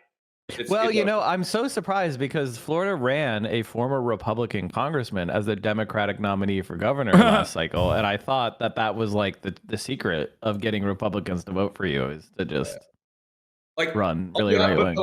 But I don't look at Florida and what's happening in Miami-Dade as like what's going to happen anywhere else, because No, Florida. no. I don't think anybody's looking at Florida as it's the same thing with Ohio, right? Like the Democrats have fumbled Florida and Ohio with kind of this bland centrism. And like, other than we're holding on to Sherrod Brown with the skin of our well, we need him. Like if the Democrats don't win that Iowa Senate seat. Bro, Sherrod is even worse than what I say Sherrod, because it's not, his name is Sherrod Brown. I know. I was just Sherrod is the most insane way I've ever heard someone refer to him. Okay. Now At least Sherrod is like funny, because you expect him to be Sherrod Brown. You're like, oh, that's like a black guy. And then you're like, oh my God, that's just the whitest man you've ever seen. Like, actually, he's a really Sherrod sounds like a alien from fucking Star Trek. Like somebody's drag name. But yeah, what was I saying? He's probably the highest above replacement level senator in the nation. Like people will say like Manchin or whatever, and it's like nah. It's Senator Brown from Ohio. So hopefully he wins. Genuine. Oh, go ahead. Sorry, because there's two things with this election. The first is like, is Kamala Harris going to lose, and just how far behind are the Democrats going to get in the Senate? Because like if they get beyond the reach of actually taking the Senate back, then they literally will never be able to do anything or appoint another judge ever. So that's kind of what I've been looking at. Like, can the Senate hold? I'm not as worried. I mean, if Harris loses, she deserves it. But like, how much damage is she doing down ballot? So, genuine question. Like, in 4 years, are we looking at like another election? Like, what is Trump going to do to, like, is he going to cling to power? Like, are the is the country over as we know it? Like, what is going to happen in your opinion if he wins? Well, I mean, the president is incredibly powerful, and this is something that liberals don't like to hear. So he can do tremendous damage. And obviously, with the Supreme Court already being radically right wing, if we also lose the Senate, then you're probably going to see a couple retirements, and then the 6-3 majority will be locked in a little bit harder. I think that the main thing we need to be focusing on is like getting the biggest landslide we can in the midterm. I think, Donald Trump is going to do some dumbass fucking shit. People are going to hate his guts. His policies are very unpopular. And when it's just him standing on the stage, I think that, and not on the ballot, I think we have an opportunity to organize against you're him. You're gonna see a lot of woke liberals. Like, remember when the Democratic Party was like, abolish ICE? Yeah. Well, first of all, that's not even a radical opinion, because ICE was fucking created because of Bush. Yeah, and also, why are people forget ICE is some sort of a radical fucking position. People forget. Yes, the Patriot Act is new. You're absolutely correct. From like ICE and Department of Homeland Security is relatively new, and a lot of people have forgotten that it is a relatively new thing, and they take it for granted. But I'm just simply stating that, like, Kamala Harris running on Medicare for all, or even voting on what I like to call like the most progressive messaging bills of all time, whenever there's like a fucking Republican in charge and holds the Senate and the House, is exactly what the Democrats did. The Democrats were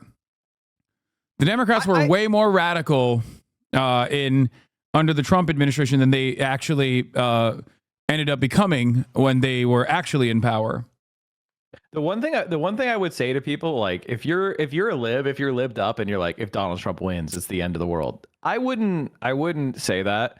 Like, what I would say is it would obviously be a massive repudiation of neoliberalism. It would be a massive repudiation of interventionism, of warmongering, and I think a lot of it would be an opportunity for all of us to kind of like shake off the fleas that are the last 4 years of this incredibly damaging war in the Middle East that's expanding out of control. This is where I disagree with you 100%. I think it's an opportunity for organizing, for sure. You're right about that, 100%. Well, okay, are you saying that you think the Democratic Party is going to go to the right? Is that what you're trying to say? Yes. Okay, here's the thing about that. There's no such thing as a Democratic Party. It's not like a Democratic. It's not like a party in Europe with a central list and they have the opportunity to discipline people and kick it out. All the Democratic Party is a brand name and a spot on the ballot.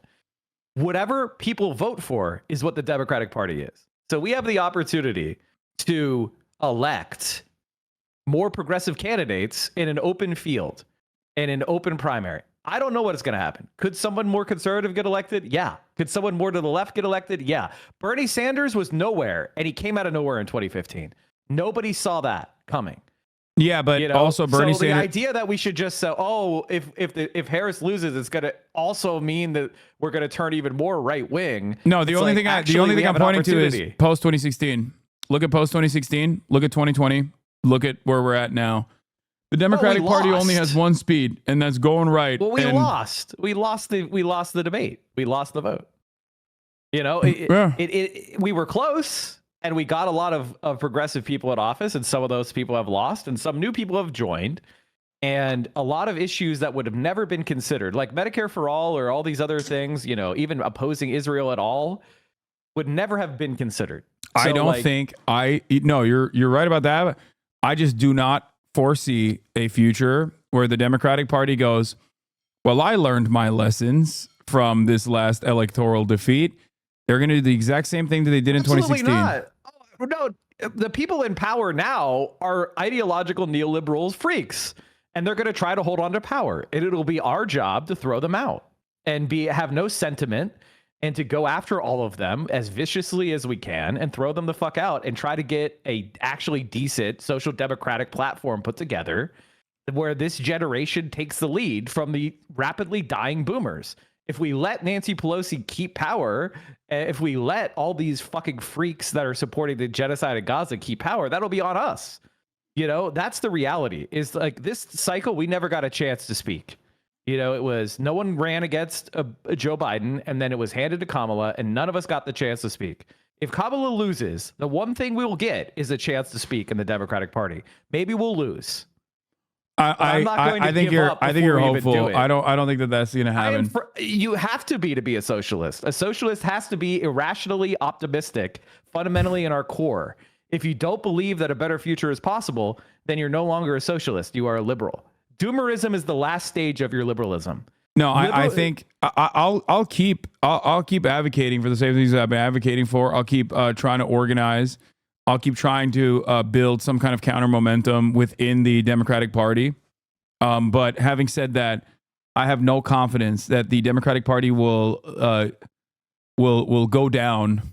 Let me give you one vignette. I think they would. I think they would rather blow up the ship. Of course they would. Allow any kind of like progressive. Of course they would. Well, then we don't let them. Well, let me give you an example of what I'm talking about. Hold on, she hasn't lost yet, guys. Come on. Okay, yeah. If she wins, well, then that's probably the worst outcome because when she wins, they're going to do their damnedest to kick out every single person who ever said the word "Free Palestine" in the history of the planet, and they're going to be trying to get Liz Cheney registered as the next senator from New York City, or from New York. Why is she going to put I don't want a Republican in the cabinet because but the donors do. I think I'm gonna be honest with you. I think if they lose, Mike, I think if they lose, they're going to do the same thing. Okay, well, then you're really just saying the Democratic Party is lost. But I agree with you, but I'm not going to let them have it because I know something you don't know. The voters don't like them that much. Like, the voters don't really give a shit about these people. I know, but I think this last election cycle has basically solidified that position that, like, they don't give a fuck that the voters don't like them. Give a fuck. That's our job to make them give a fuck by throwing them out. I mean, and make them scared. Is it going to happen overnight? No, I don't think it'll happen overnight. Like, look at Sean Fain. The old UAW leadership was literally taking bribes from Stellantis executives to fuck over their workers. It was impossible to run for leadership in the UAW. It was locked down with the most corrupt motherfuckers connected to organized crime and were anti-left, anti-communist, corrupt pieces of shit taking bribes to fuck over their workers, create two tiers of worker to get rid of their pensions. And what happened is that the Bernie Sanders people, they went into UAW with Sean and they said, we're going to bring back the UAW back to its roots. and they won a narrow election, partially using the graduate student voters, the UAW, and they took it over, and then they got the best contract they've gotten in decades. And the left in the UAW is leading the charge. They forced Joe Biden to show up at a picket line because they said, if you don't, we're not going to endorse you. So he fucking cravenly had to show up with his tail between his legs. What I'm saying is things that we think are not possible suddenly become possible. So your first mission as a leftist is to stop playing the dumb liberal game of blinkering what you think can happen. We have no fucking idea what's going to happen. I remember I ran for office in 2014 before you people were even alive. Okay. And what happened? I was considered to be a left-wing crazy, and I was like a progressive. I wasn't even a socialist at that point openly. And I was like running on, I'm going to start a small business incubator at Lehigh University and shit. Like, this is, obviously I wanted to, tax frackers, and I wanted a moratorium on wells and stuff, all sorts of stuff that was relatively small. And Bernie Sanders and the progressive movement blew up, and we now have a totally new idea of what it is, what you can be to be a left wing. What you're talking about only happens if, I think, in the way that the way that everything is set up, I think that only happens if there is a Bernie style figure running up against a Hillary Clinton style figure that is like an institutional relic that everyone despises, that has like a litany of some valid and some conspiracy theories launched against them. And then you have like a progressive beacon that is ideologically committed and has a strong track record of being a progressive fighter. And then there's still mistakes that Bernie Sanders made in terms of like by being too soft. Yeah, not fighting hard enough. This sort of stuff. Like I don't disagree with you on that front at all. I think win or lose, the Democratic Party is still going to be incredibly hostile, not resistant, incredibly hostile to that sort of progressive momentum. That won't stop me from pushing for it. I have my own feeling like you're gonna lose. You gotta like have at least the elan to be like, fuck them. And the other thing is, we're never going to see a situation. It's not gonna, if they can see it coming, they're gonna fucking sabotage it. Like that's the obvious. It's going to be something we don't expect, and events are gonna happen. Well, speaking of events that are gonna happen, I have to leave is right Israel now. Bombing Iran? Because Israel is, according to reports, bombing Iran. So what that means is the October hasn't ended yet. The October surprise is coming, which is not really a surprise necessarily. So that's what I'm gonna tune into to get some. That. I'm gonna continue watching the polls and the early voting data, and you guys handle that. Okay. Well, nice talking to you. Nice chat with you, Mike. Yeah, this was great. This was a wonderful conversation. Ignore my DMs. My DMs were exactly what I said on here. Oh, is that what you were saying? You were just yelling at me? Fuck you, Mike. She's fine. I wasn't saying fuck you. I was just, there's one note that I forgot to share, which is I thought the GOP was underperforming in some areas, but you don't think that the model's right. I just think that when you're talking about like modeled voter, I would just keep that with a grain of salt and not take that very, very seriously. But, I would look at the Pennsylvania one. It's the only thing I got. All right. That's the only thing you got. Bye, guys. Thank you. All right. Take care. All right. I'll see you. All right. Bye. That was Michael from Pennsylvania, also known as Central_Committee, and AustinShow, Mr. Show himself.